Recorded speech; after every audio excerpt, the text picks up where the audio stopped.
আসসালামু আলাইকুম শেখ। ওয়ালাইকুম আসসালাম রহমতুল্লাহ বরকাত। জি। শেখ, আমি আহ, আহ, নিউ ইয়র্ক থেকেই বলছি। জি জি বলেন। আমি তাহাজ্জুদের সালাত আদায় করার চেষ্টা করি, তো মাঝে মাঝে আল্লাহ গ্যাপ তৌফিক হয়ে দেন। যায়। তো আল্লাহ আমি তৌফিক। আসলে নবী সুন্নাহ তাহলে নবী সাল্লাল্লাহু আলাইহি সাল্লাম ওনার সুন্নাত তরিকা একটু চেষ্টা করি। তো আমি তো আসলে অত পারি না। তো আমি তো আসলে কোরআনের হাফেজ না। তো আমার কোরআনের কিছু সূরা মুখস্থ আছে, যেমন সূরা মুলক, সূরা ইয়াসিন বা রহমান, কিছু হুম, মুখস্থ আছে। তো হয় কি, আমি একটু লম্বা সময় ধরে পড়তে চাই আর কি, হুম, যেহেতু হুম, নবীজি অনেক লম্বা সময় ধরে পড়তেন।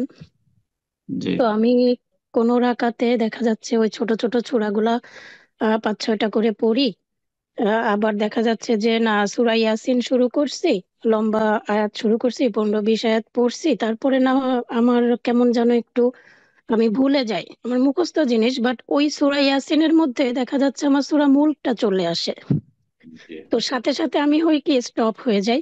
স্টপ হয়ে হুম, আবার দেখা যাচ্ছে ওই যে আয়াতের শেষে আমার এটা গোলযোগ হয়েছে, ওই আয়াত থেকে আবার শুরু করি।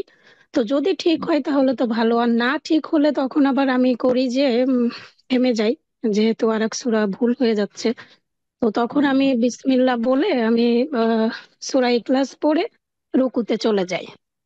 হুম, হুম, তো এভাবে আর কি, যে এক সূরার ভিতর আর এক সূরা যখনই গোলযোগ হয় তখন আমি থেমে যেয়ে পরে আরেকটা সূরা, ছোট সূরা দিয়ে আমি শেষ করে রুকুতে চলে যাই। তো জি। প্রশ্ন এটা আছে, প্রশ্ন নেই।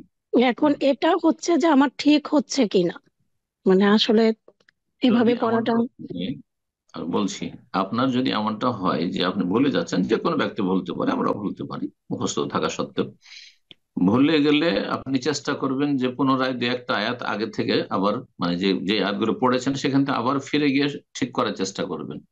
যদি ঠিক হয়ে গেল তো ঠিক আছে, পারলেন তো, আর না হইলে অন্য সূরায় চলে, যে কোনো সূরায় চলে যেতে পারেন। আল্লাহ রাব্বুল সূরা মুজাম্মিল বলেছেন, তাহাজ্জুদ সম্পর্কে কিন্তু আয়াতটি রয়েছে, ফাকরাউ মা তায়াসসারা মিনাল কোরআন।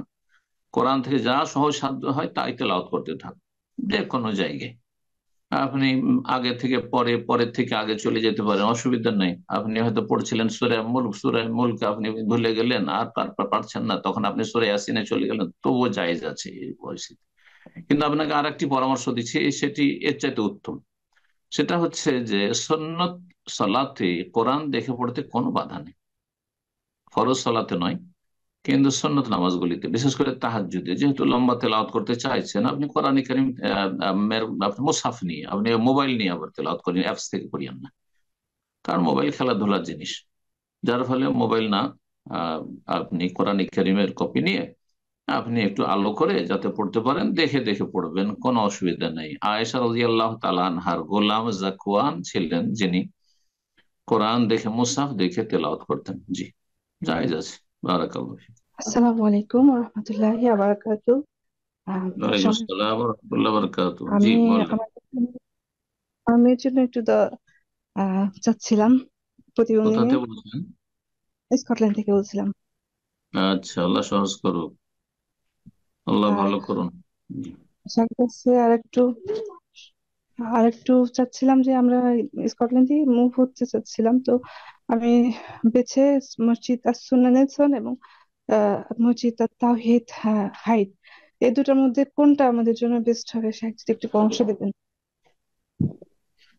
আমার তো ঠিক জানা নেই যে আপনার স্কটল্যান্ড থেকে কোনটা মসজিদ কাছে হবে বা কোনটাতে বেশি সুবিধা হবে, তবে সালাফি মসজিদ দুটোই যেহেতু, সুতরাং যে কোনো মসজিদের পাশে আপনি চলে যেতে পারেন, যেটা আপনার জন্য, আপনার ছেলে মেয়েদের জন্য বা আপনার পরিবারের জন্য, আর কর্ম ক্ষেত্রে আপনার যে স্বামী রয়েছেন, আল্লাহ সবার ভালো করুন, ওনার জন্য কোনটা সুবিধা হচ্ছে পরামর্শের ভিত্তিতে আমরহুম শুরা বাইনাহুম, আপোষে পরামর্শ করে যে কোনো সালাফি মসজিদের পাশে চলে যেতে পারেন।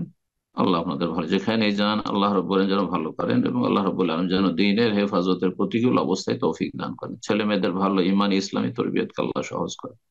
বারাকাল্লাহ ফিক।